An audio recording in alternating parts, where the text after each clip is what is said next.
Un projet qui va donner les 10 risques les plus courants de sécurité, et ça va proposer aussi du contenu pour faire de la sensibilisation et justement comment on peut atténuer ces risques. Le top 10, c'est souvent un référentiel. Si vous faites des audits de sécurité, des pentests ou des choses comme ça, c'est souvent le référentiel. On prend les 10 failles et on va les tester pour voir si vos applications sont vulnérables. À noter qu'avec la mode de tout ce qui est intelligence artificielle, l'OWASP a aussi publié un top 10 pour tout ce qui est LLM, donc tout ce qui est ChatGPT, enfin les applications qui vont utiliser des LLM et faire de la génération intelligence artificielle. Petit rappel encore, du coup là je vous ai pris les 3 failles les plus courantes, les plus vues, enfin le top 3 du top 10. Du coup, en numéro 1, on a le Broken Access Control. Donc ça, c'est le fait qu'on va réussir dans une application à faire des actions dont, à la base, on n'avait pas le droit de les faire. Un exemple, en 2013, il y a une faille de ce type qui a été découverte chez Facebook qui a permis à n'importe quel utilisateur de supprimer des photos de n'importe quel compte. Donc là, on voit que c'est pas top et que c'est quand même une grosse faille. En 2, on va voir tout ce qui est cryptographic failures. Donc là, ça va être plutôt des problèmes liés à tout ce qui est encryption, algorithme d'encryption, failles de sécurité là-dessus. Je ne sais pas si vous connaissez, il y a une célèbre faille, une grosse faille qui s'appelait Heartbleed, qui a été découverte en 2014 par des ingénieurs de Facebook, qui était dans la lib OpenSSL, donc présente dans tous les serveurs web, et qui permettait, lors du handshake SSL, donc avant que la connexion soit chiffrée en TLS, de pouvoir faire déborder le buffer du serveur et récupérer des données qui étaient d'une autre session ou d'autres informations que la session courante. Donc elle pouvait être exploitée et récupérer beaucoup de données du serveur. Donc ça, c'était une grosse faille qui, bien sûr, a été corrigée depuis. Et enfin, en 3, on a tout ce qui est injection. Les injections, ça va être le fait d'injecter de la donnée ou du code dans une application alors que ce n'était pas prévu à la base. Et là, un exemple de grosse faille d'injection, en 2008, il y a tout un système de paiement qui a été victime d'une injection SQL. Donc on a réussi à faire une requête SQL au système alors que ce n'était pas prévu. Et on est ressorti 130 millions de numéros de carte de crédit. Quand on voit ça, on se dit quand même, on va peut-être se pencher un peu sur la sécurité. Donc aujourd'hui, moi je vous propose de vous présenter 3 outils que vous allez pouvoir utiliser un peu à différents moments du cycle de vie de vos applications ou des logiciels que vous développez. Donc en phase de build, on va commencer avec Dependency Track. Je vais expliquer un peu plus ce que c'est après. En phase de test, on va utiliser Zap. Et en phase de mise en production, en phase de run, on va utiliser Mode Security. Donc, on va commencer avec Dependency Track. Donc Dependency Track, c'est un projet qui a été créé en 2017, donc c'est le plus jeune des 3, on va dire, qui est sous licence Apache 2, donc qui est complètement libre et open source. Il y a un repository GitHub qui est vraiment maintenu, édité par la fondation OWASP, mais ça reste quand même communautaire. Et ce projet, il va vous permettre d'identifier et de monitorer les vulnérabilités que vous pouvez embarquer à cause des dépendances logicielles que vous utilisez. Je crois qu'aujourd'hui, sauf si vous peut-être faites de l'embarqué ou des logiciels très spécifiques, plus personne ne recode tout from scratch. On va utiliser des librairies, on va prendre à droite à gauche des librairies open source. Et ces librairies, elles peuvent être vulnérables. Et pour le savoir, Dependency Track va nous aider. Comment ça fonctionne ? Donc ça, c'est la doc officielle. Dependency Track, il va utiliser 3 sources de données. Donc on va se connecter à tous les fameux repositories de librairies que vous utilisez sans doute. On va retrouver PyPy pour si vous faites du Python, les repositories Maven si vous faites du Java, du NPM si vous faites du JavaScript, du Cargo si vous faites du Rust, etc., etc. Donc il va être capable de se connecter à ces repos-là. Il va être connecté aussi ici à des bases de vulnérabilité. Donc il y a des bases publiques. Donc par défaut, il est connecté à NVD, il me semble. Une base publique pour récupérer toutes les vulnérabilités et les mettre à jour au jour le jour. Et enfin, et ça c'est l'input qu'on va devoir lui donner, on va devoir lui donner ce qu'on appelle un SBOM, donc un Software Bill of Materials. Donc c'est un format de fichier qui est spécifié par l'OWASP, qui s'appelle CycloneDX, et qui est vraiment la nomenclature de votre application, librairie ou de votre projet de développement. Et donc ça, c'est un fichier, alors il y a deux formats, il y a JSON ou XML, peu importe. Et ce fichier, il va vraiment recenser toutes les librairies que vous embarquez et les dépendances de ces librairies, ainsi de suite, etc. Et du coup, grâce à ça, grâce à ces trois sources, Dependency Track, il va pouvoir cartographier votre application et vous dire, attention, vous avez des vulnérabilités à cause de ce composant, etc. Et ensuite, on va pouvoir l'interconnecter avec tout un tas d'outils, puisqu'il est pensé un peu API first, donc il a une API web sur laquelle on va pouvoir se connecter et s'interconnecter avec des outils comme Slack, par exemple, pour faire de la notification, ou Mattermost, ou même du Teams, pourquoi pas. On va pouvoir l'intégrer avec tout ce qui est continuous intégration ou continuous développement, comme Jenkins ou d'autres outils comme ça. Et après, on va pouvoir faire aussi de l'agrégation de vulnérabilités pour faire des rapports, etc. Alors, on va voir maintenant comment ça marche. Rapidement, je vous montre. C'est peut-être un peu gros. Peut-être diminuer. Hop. Non, c'était pas ça. Je sais pas si c'est peut-être un peu gros là. En fait, du coup, j'ai pris l'image, il y a un Docker Compose, donc vous téléchargez le fichier Docker Compose, si vous êtes familier avec Docker, il y a d'autres façons de le déployer, et en fait, ça se compose vraiment de trois services. Il y a vraiment un API serveur, un front-end, donc on aura une application web, et ça utilise une base de données, donc là, c'est du Postgre, on peut le faire marcher sur du MariaDB ou autre. Donc ça, je l'ai lancé et on va atterrir sur Dependency Track qui est ici. On voit bien parce que j'ai une résolution un peu bizarre. Donc là, on arrive sur Dependency Track. J'ai déjà importé des projets. Donc hop, on va aller sur la page de dashboard. Et j'ai une vue un peu à 360 de mon portfolio de vulnérabilités. Là, je vois que j'ai 62 vulnérabilités et que j'ai 2 projets à risque. C'est un peu embêtant, j'ai importé que 2 projets.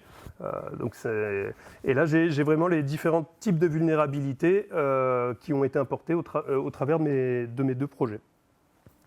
Donc j'ai d'autres vues, mais là, j'ai un dashboard et j'ai une vue déjà à 360 de la vulnérabilité de toutes mes applications.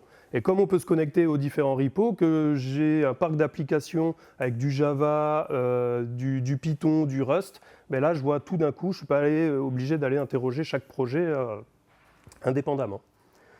J'ai une vue par projet. La solution est vraiment peut-être mieux là. Ouais. J'ai une vue par projet, donc j'ai intégré 2 projets, j'ai importé Dependency Track lui-même pour voir s'il avait des vulnérabilités, et j'ai importé une autre application Juice Shop qu'on utilisera par la suite, et du coup là je peux aller voir sur ce projet quelles sont mes vulnérabilités. Bon, il y en a 3 médiums, il n'y en a pas de critique ni de high, donc ça tombe bien plutôt pour un outil de sécurité. C'est plutôt cool. Je peux ici aller voir mes différents composants, donc toutes les dépendances qui sont embarquées dans ce projet. Je peux voir les composants qui sont vulnérables. J'ai même des petites notifications pour me dire attention, ce composant il n'est pas à jour, et j'ai vu qu'il y avait des versions plus à jour. Donc ça, c'est grâce à l'interconnexion avec les fameux repos. Et il y a une vue aussi qui est sympa, on a le graphe de dépendance. Donc ici, je vais pouvoir naviguer dans mon graphe de dépendance. J'ai les dépendances de premier niveau. Je vois que j'embarque une librairie Java et celle-ci embarque aussi d'autres librairies, etc., etc. Donc j'ai une vue un peu sympa sur l'arbre de dépendance. Et j'ai la même chose sur le... Là, c'est un projet Java, mais il y a la même chose sur les autres types de projets. Il y a la vue un peu inverse où on peut aller, on a une vue par composant. Par exemple, tout à l'heure, j'ai vu que ça utilisait JSON qui est une librairie de sérialisation JSON. Donc je peux chercher par composant. Et ce qui est intéressant, on ne voit pas très bien ici, mais je peux voir mon composant, il est utilisé que dans ce projet. Donc là ce n'est pas hyper important. Mais si vous avez des librairies, par exemple, que vous partagez entre plusieurs applications et que vous avez plusieurs versions de ces librairies, ici, vous pouvez voir quel projet utilise quelle version de votre librairie. commune, et peut-être que vous avez des projets qui n'utilisent pas la même version, ou des projets que vous voulez peut-être mettre à jour cette fameuse librairie. Donc cette vue, elle est quand même assez sympa pour ça, si vous partagez des librairies. Ensuite, on a vraiment la base de données des vulnérabilités qu'on a importées.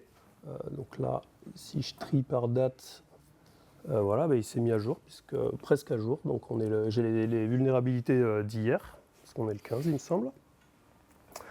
Il peut aussi scanner les licences de vos projets. Donc ça, on verra tout à l'heure, ça peut être intéressant. Et ensuite, vous avez une page un peu d'audit où vous retrouvez toutes les vulnérabilités que vous avez embarquées. Et là, effectivement, j'ai des vulnérabilités critiques. Dans mon projet Juice Shop, j'ai un certain nombre de vulnérabilités critiques. Et là, après, je peux aller voir, consulter la vulnérabilité, en savoir plus et éventuellement trouver des solutions pour l'éviter ou la mitiger. On peut aussi, il va pouvoir appliquer aussi des policies, vérifier des policies sur vos projets. Donc là, j'ai créé une policy custom. Hop. Je ne sais pas si... j'ai pas le menu.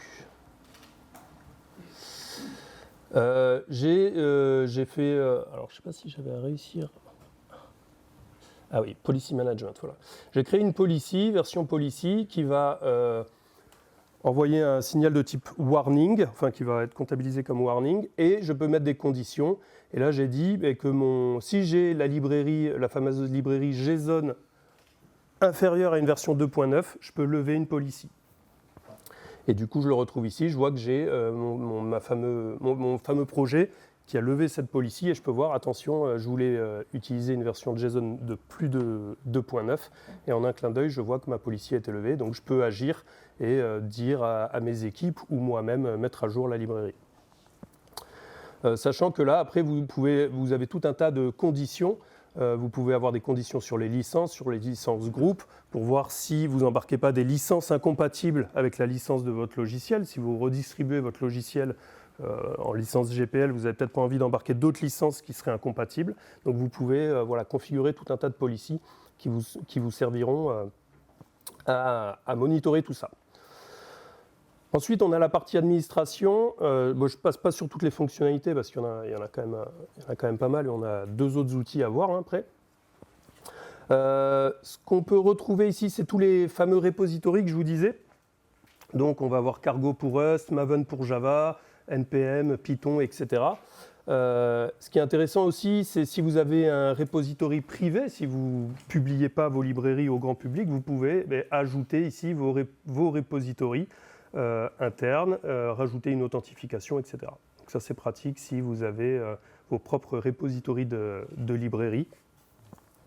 Et vous pouvez vous connecter facilement à tout ça. Et la dernière chose que je voulais vous montrer sur Dependency Track, c'est qu'ici, on peut créer une clé d'API.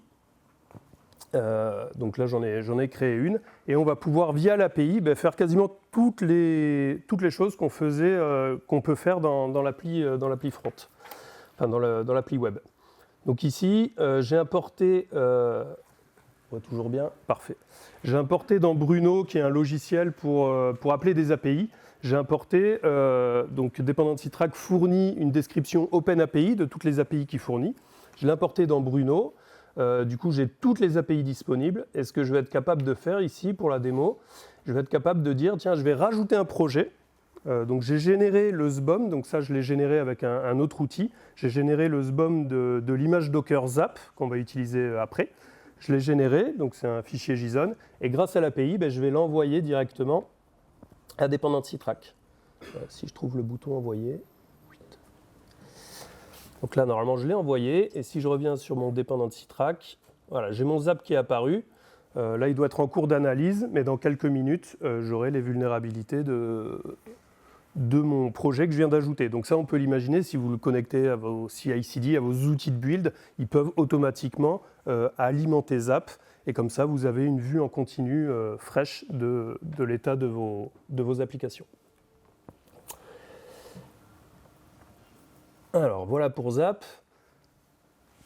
Donc maintenant, on a bien vérifié nos dépendances, on commence à tester notre application et on va vouloir voir si dans le code, on n'a pas créé des vulnérabilités dans le code. Donc là, on va utiliser Zap.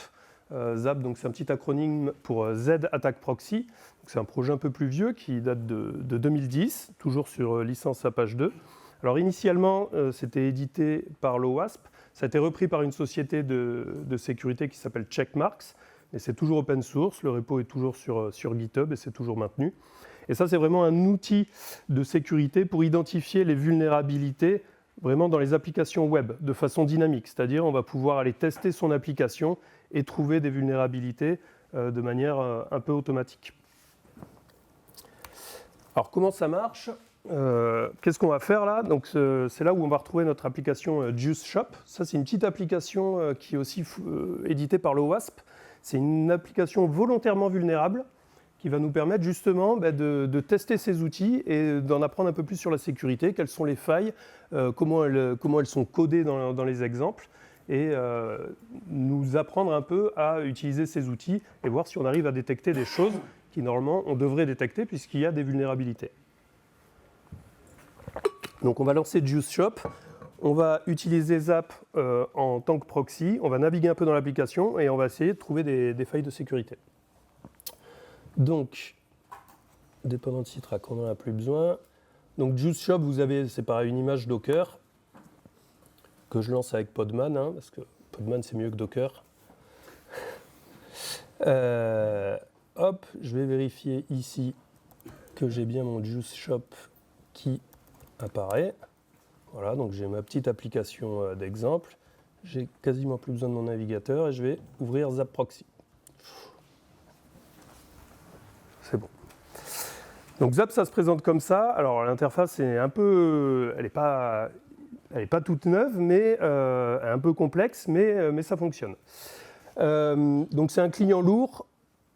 Vous avez compatible avec toutes les distributions. Il n'y a pas de souci.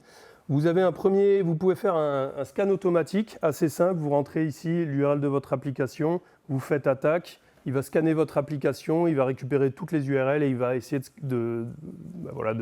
d'attaquer toutes les URL. Ça peut être un peu long, mais vous pouvez le faire pour tester. Ce n'est pas le mode que je vais vous montrer. Je vais vous montrer le mode manuel. Où ici, je vais remettre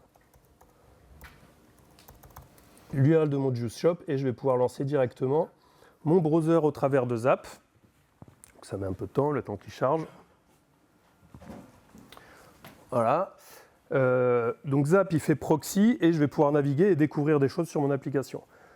Par défaut, vous avez un petit head-up display là, un peu comme dans les jeux vidéo. C'est un overlay sur le navigateur pendant votre navigation. Vous allez pouvoir faire des actions même pendant la navigation. Il y a un tutoriel là qui est très bien fait, donc je vais pas m'attarder là-dessus, mais je vous conseille de faire le tutoriel, ça vous explique un peu comment vous pouvez utiliser tout ça. Donc on va continuer sur le site. Donc là j'ai des actions que je peux faire, je ne vais pas m'étendre là-dessus. Et moi ce que je vais tester, je vais tester mon authentification, parce que l'authentification c'est toujours un peu critique. Je vais essayer de m'authentifier. Donc test. Bon, je n'ai pas le bon mot de passe, c'est pas très grave.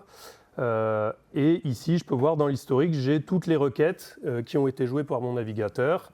Je peux ici récupérer les requêtes, les rejouer, etc. Directement dans le navigateur. Mais là, ce n'est pas ce qu'on va faire. Maintenant qu'on a enregistré ça dans Zap, on va pouvoir couper le navigateur. Donc je reviens dans Zap. Ici, dans la section site, je retrouve un peu toutes les pages que je suis allé voir. Donc là, les CSS, les ressources que j'ai téléchargées. Et moi, ce qui m'intéresse, normalement, c'est REST user login. Voilà. Donc là, j'ai le post que j'ai fait tout à l'heure, la requête que j'ai fait tout à l'heure. Je peux l'ouvrir normalement, si elle s'ouvre. On verra après, c'est pas grave. Donc j'ai mon post HTTP sur le login, donc mon API d'authentification. Et en fait, ce que je peux faire là-dessus avec Zap, tout simplement, c'est que donc j'ai tout un tas d'options. C'est pareil, je ne vais pas avoir le temps de tout faire, mais je peux faire attaque, active scan. Donc là, je vais lancer un active scan uniquement sur mon API d'authentification. Je peux régler des paramètres un peu d'attaque. Qu'est-ce que je veux essayer d'injecter? Des paramètres URL, des headers dans le body. Je peux tester différentes technologies. Voilà, je peux customiser, mettre des filtres, etc. On va laisser le truc par défaut et on va faire Start Scan.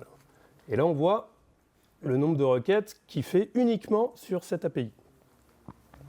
Donc là, ça défile et là, il essaye tout un tas de combinaisons.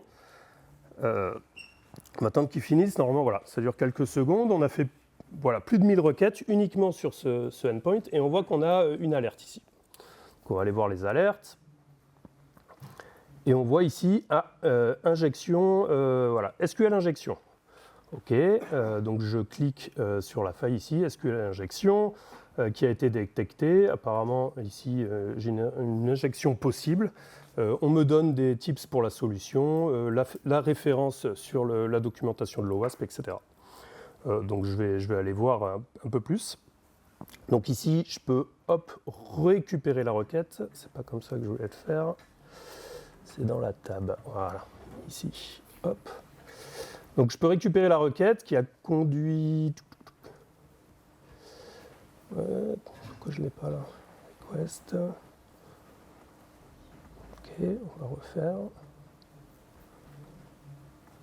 Ah oui, elle est là, c'est bon. Pardon, vraiment avec la résolution, c'est pas évident. Ok, donc là j'ai ma requête qui a conduit à la détection de l'SQL injection. Donc c'est juste dans l'email, j'ai rajouté la requête a rajouté une simple cote et apparemment ça a fait détecter une SQL injection. Si je vais dans la réponse, alors je peux rejouer la requête, si j'y arrive. Normalement je devrais avoir un message d'erreur. On ne le voit pas. On ne le voit pas. Bizarre ça. Alors attendez. On va faire en. Peut-être comme ça on le verra mieux. Voilà, c'est mieux. Donc j'ai bien une erreur et l'erreur c'est vraiment j'ai directement une erreur SQL qui m'est remontée. Donc ça doit être sûrement une erreur du développeur. Et ici j'ai une requête et on me dit que ma requête elle n'est pas passée. Donc moi ce que je peux faire, je peux récupérer cette fameuse requête, la mettre dans mon petit fichier texte, dans du texte ici. Donc je vois la requête qui a été essayée de jouer côté serveur, donc qui a été programmée, et on voit que l'entrée qui a fait planter, c'est ici. Moi je connais un peu le SQL, je me dis, ah ouais, à partir de là, si mon entrée utilisateur elle est directement mappée dans ma requête SQL, moi ce que je vais pouvoir m'amuser à faire, je vais peut-être pouvoir rajouter un or true ici. Alors je sais pas, on va faire limite 1, et en fait tout le reste, je le commente. Alors je ne sais pas si vous connaissez le SQL, mais en fait là je vais complètement normalement bypasser la sécurité et ma requête, au lieu d'aller chercher un utilisateur avec un email spécifique, elle va me prendre le premier qu'il trouve et qui est valide. Et donc, hop, je reviens sur ma requête, je change ici mon input qui avait fait planter, hop, je mets mon injection SQL. Et là, j'ai pas d'erreur, là, j'ai un token d'authentification. Pourtant, je n'ai pas rentré d'utilisateur de mot de passe. Donc maintenant, j'ai un token d'utilisation. Et là, je vais pouvoir re-attaquer mon application et peut-être déjà faire des choses dont je n'avais pas le droit de faire, mais réattaquer mon application avec ce token pour voir si je peux trouver d'autres failles.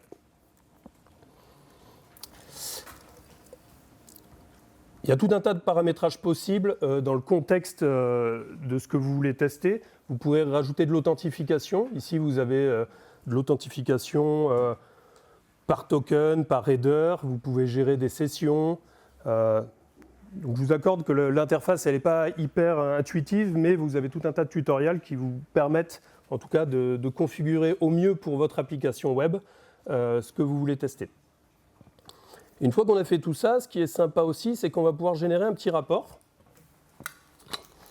Donc ici, je fais Generate Report, donc un petit rapport en HTML. Je peux choisir un template, filtrer des choses. Tiens, si je veux pas montrer que j'ai des vulnérabilités high, voilà, il y a tout un petit tas d'options. On va laisser tout par défaut, on peut le générer.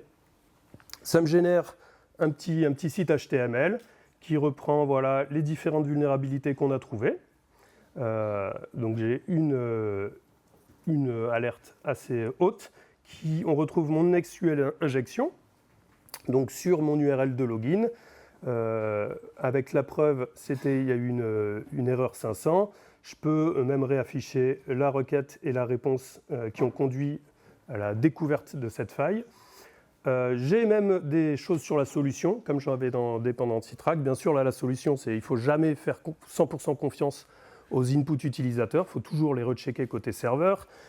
Si vous faites de la base de données, il ne faut pas concaténer des champs non vérifiés dans des requêtes SQL. Il faut utiliser des prepare statements, etc., etc.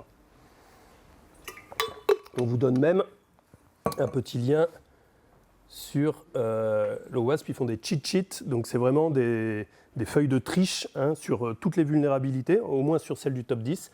Et là, voilà, vous avez tout un tas d'informations sur ce qu'est une SQL injection, si vous ne savez pas.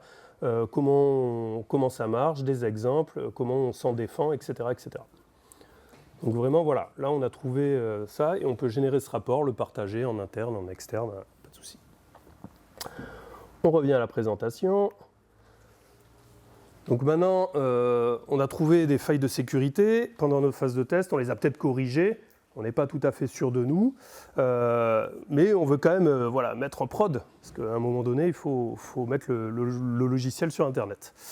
Donc là, on va utiliser Mode Security. Mode Security, c'est le plus vieux des trois, donc il date de 2002. Toujours sur licence Apache 2. Donc là, c'est l'inverse. C'était initialement développé par une société de sécurité. Ça a été repris sous le WASP.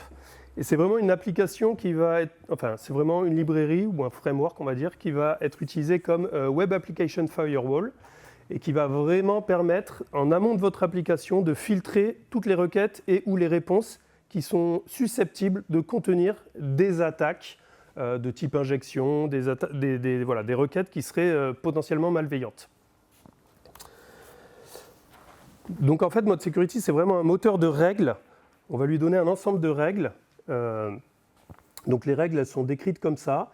Règles de sécurité, sur quoi elles s'appliquent, donc c'est les variables sur lesquelles on veut vérifier. Ça va être ce que je vous ai un peu dit tout à l'heure, les paramètres d'URL, le body, l'URL elle-même.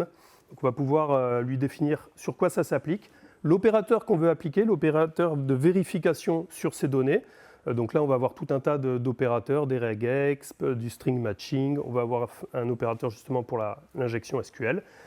Et si quelque chose a été détecté, si la règle a matché, qu'est-ce qu'on fait? Et donc là, on a tout un tas d'actions qu'on peut faire. Et là, il y a un exemple de règle. Donc sur les arguments utilisateurs, donc sur les paramètres d'URL, j'applique l'opérateur detect SQL injection. Et qu'est-ce que je fais si c'est détecté? Je mets un ID. Je log la requête, j'interdis la requête avec un statut 403, je log un message, etc. Mode Security, par défaut, il a un comportement qui fait qu'il ne va pas bloquer directement à la première requête suspicieuse. Il va avoir un mécanisme de score. Chaque règle va incrémenter un score. Et vous avez un seuil. Et si vous atteignez ce seuil, là, il va couper, il va dire « oh là là là, là j'arrête ». Donc en fait, pour une même requête, il y a plusieurs règles qui vont s'appliquer. Ça va se cumuler. Et si j'atteins un certain seuil, alors par défaut c'est 5, si je dépasse 5 ou j'atteins 5, Mode Security va décider de couper. Ça, vous pouvez le régler. Il y a ce qu'ils appellent un paranoia level. Donc en fonction du niveau de paranoïa que vous voulez, soit vous bloquez presque tout parce que le moindre truc va le faire couper, soit vous êtes un peu plus permissif, c'est à vous de voir. Et donc, pour tester tout ça, donc Mode Security, moteur de règles, mais ce qu'on veut, c'est on ne veut pas réécrire toutes les règles. Donc il y a un autre projet de l'OWASP qui vient avec Mode Security qui s'appelle Core Rule Set. Donc il y a un ensemble de règles, il y en a à peu près presque plus de 500.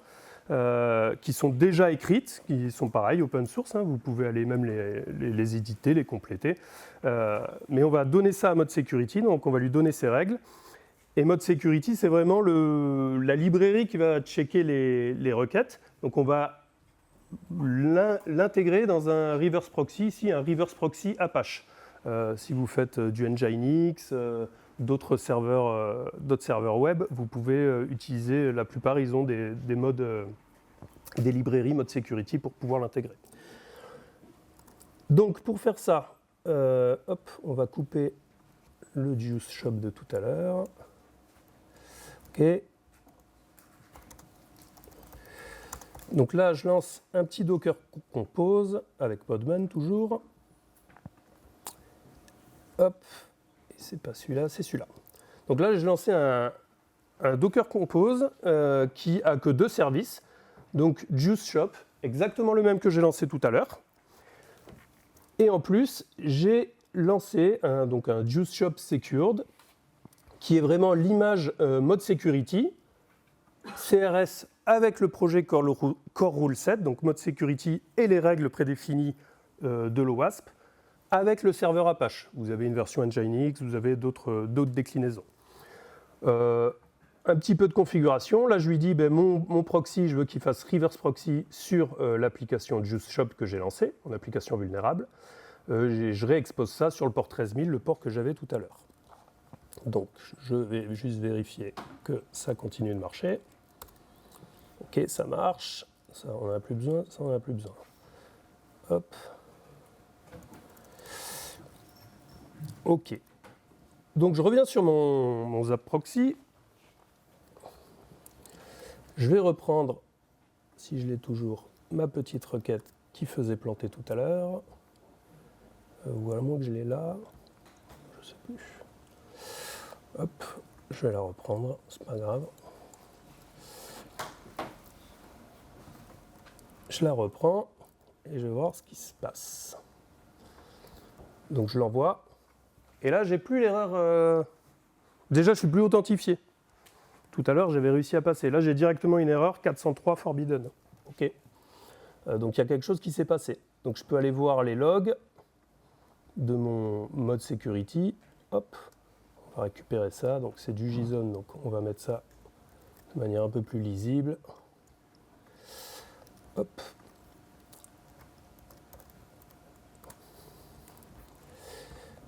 Voilà. Hop. Donc lui, il m'a généré un log. Donc il m'a bloqué la requête et il m'a généré un log. Donc il m'a créé ce qu'on appelle une transaction. Il m'a logué une transaction. Ici, je retrouve ma requête avec toutes les informations, les headers, etc., etc. La réponse, donc j'ai bien mon statut 403 et des messages d'audit, de sécurité.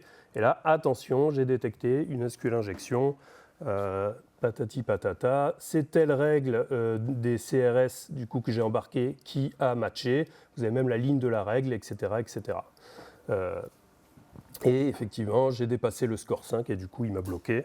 Et c'est exactement ce que je voulais. Du coup, j'ai protégé un peu plus mon application. Donc ça, c'est cool. Mais du coup, ce qui peut être embêtant, c'est du coup, vous le mettez et votre application, elle ne marche plus du tout parce que vous bloquez trop de choses et ce n'est pas forcément ce que vous voulez faire. Donc je reviens sur mon Docker Compose. En fait, ici, vous avez un mode qui va être le mode détection only. C'est-à-dire, en fait, il ne va plus rien couper, il va juste vous loguer, si vous avez des incidents de sécurité. Donc ici, on change la variable d'environnement, on coupe, on relance. On va attendre que ça revienne. Hop, c'est parti. Et donc là, je vais rejouer mon SQL injection. Donc là, je suis authentifié, il m'a laissé passer.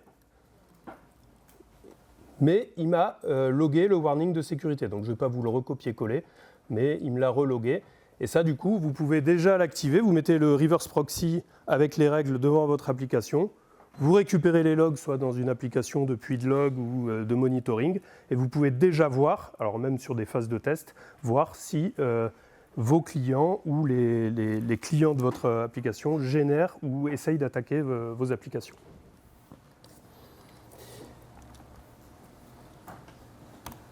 Et voilà, on arrive à la fin de la présentation. Donc, conclusion, qu'est-ce qu'on a fait? On a vu 3 outils qui sont totalement gratuits et open source pour pouvoir protéger nos applications dans les différentes phases, donc que ce soit pendant que vous développez, en phase de test ou même pendant le run. On peut les utiliser très bien, là, comme j'ai fait dans la démo. Vous pouvez prendre une après-midi, une journée, vous dites tiens, je vais essayer Dependency Track, je vais générer 3 BOM et je vais voir ce qui se passe, pour commencer à les utiliser et voir ce qui se passe dans vos applications. Vous pouvez tout automatiser. Je ne l'ai pas dit, mais Zap, ici, bon, c'est un client lourd, mais il existe des scripts et des images Docker pour, une fois qu'on a généré une configuration, on peut l'exporter et utiliser ça avec Docker, avec des scripts, pour automatiser les scans. Commencer à s'intéresser à ces outils, à les utiliser, c'est déjà améliorer la sécurité parce que vous allez apprendre des choses, vous allez vous informer sur les failles les plus courantes, etc. Et ce qui est intéressant aussi, c'est les applications volontairement vulnérables. Donc là, on utilisait Juice Shop. Il y en a une autre qui s'appelle WebGoat, qui est un peu plus sous forme de tutoriel, qui vous permet vraiment de dire, bah, tiens, sur l'injection SQL, comment ça marche. Il y a des petits défis, il faut trouver des injections SQL, et ça vous permet voilà, de vous sensibiliser un peu plus, en tout cas aux vulnérabilités les plus fréquentes dans les applications. Merci de m'avoir écouté. Un petit QR code si vous voulez récupérer les slides de cette présentation. Merci d'être venu encore, d'avoir écouté ce talk sur la sécurité en plein après-midi. Et merci bien sûr à tous les bénévoles pour ce super événement autour des logiciels libres. Merci. Et du coup, je crois qu'on a largement le temps pour quelques questions. Ouais. Déjà, merci pour la presse. Et je me posais la question, pour aller plus loin avec le firewall, pour se protéger, mais pas forcément encore couper tous les accès, comme tu l'as montré, est-ce qu'il y a moyen de instrumentaliser ça avec peut-être un Grafana ou une stack d'observabilité, peut-être pour commencer à voir au fur et à mesure du temps l'impact Alors, je ne suis pas allé jusque-là, mais ça, je pense que ça doit être possible. En tout cas, là, déjà, si tu récupères tous les logs, tu fais des stats sur tes logs ou des choses, tu peux déjà avoir ce style d'alerting monitoring. Ouais. Okay. D'autres questions? Non? N'hésitez pas. Pas de questions? On est bon alors. Passez une bonne conférence et si vous avez des questions plus tard, n'hésitez pas à m'interpeller dans la conférence.